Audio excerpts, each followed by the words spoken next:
السلام عليكم ورحمة الله وبركاته. اليوم حناخد إن شاء الله المستوى الثاني من أصوات الحروف، الدرس الرابع 3، صفحة رقم 36.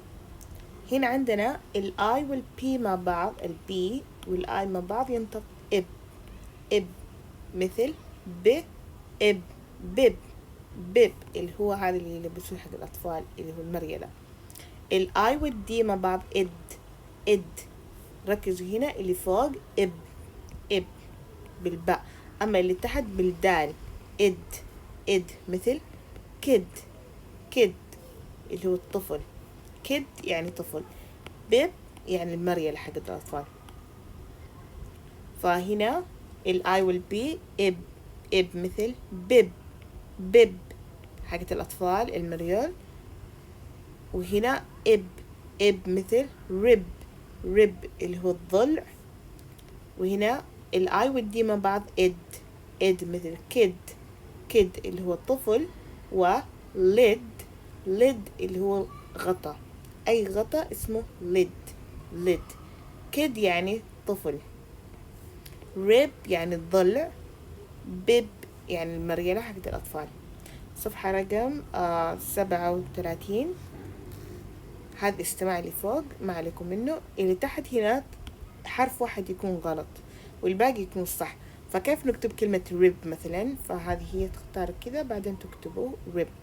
مثلا كلمة كيد كيف نكتب؟ نحتاج كي اي ودي، فهذه غلط فنكتبها كذا. وبنفس الطريقة رقم 3 كيف نكتب بيب، رقم 4 كيف نكتب لد. فتختاروا الحروف دائما في كل سطر حرف واحد هو الغلط، فتستخرجوا الحروف اللي تحتاجوها وتكتبوها هنا. بعدها هنا تختاروا إيش الشيء اللي في الصورة، هل هو بيب أو هيب أو لد. فالشيء اللي في الصورة هو بيب، فنسوي دائرة.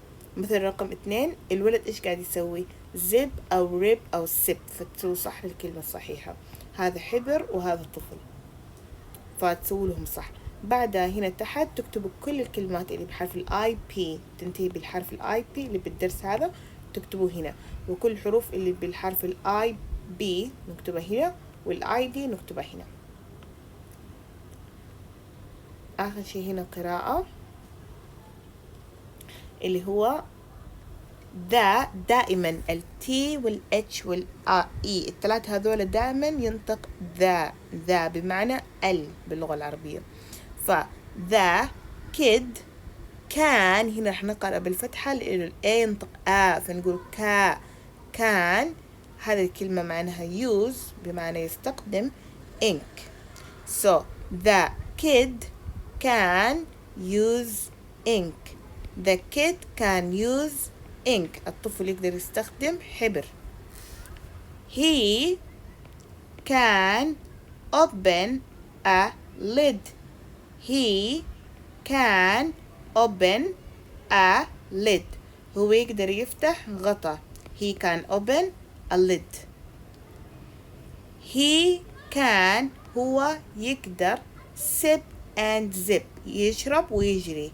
He can sip and zip. وآخر شيء this kid، هذه الكلمة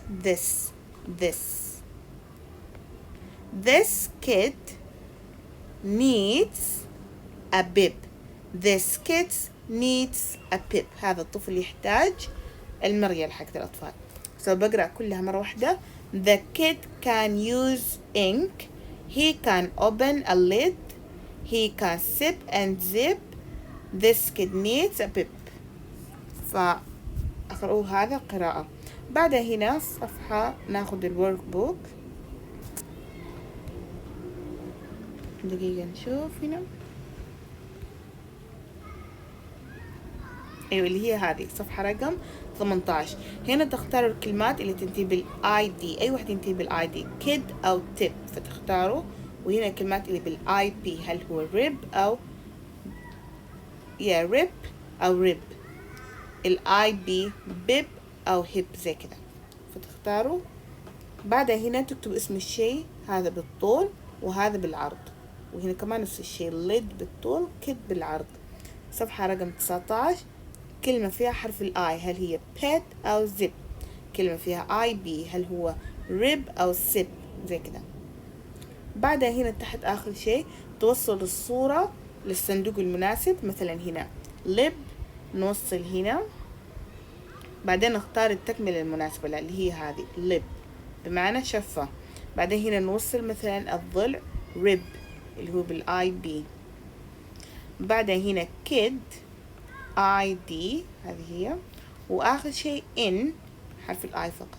هذا اصلا قديني حليتها لكم، خذوا منه الصورة وحلوها فقط.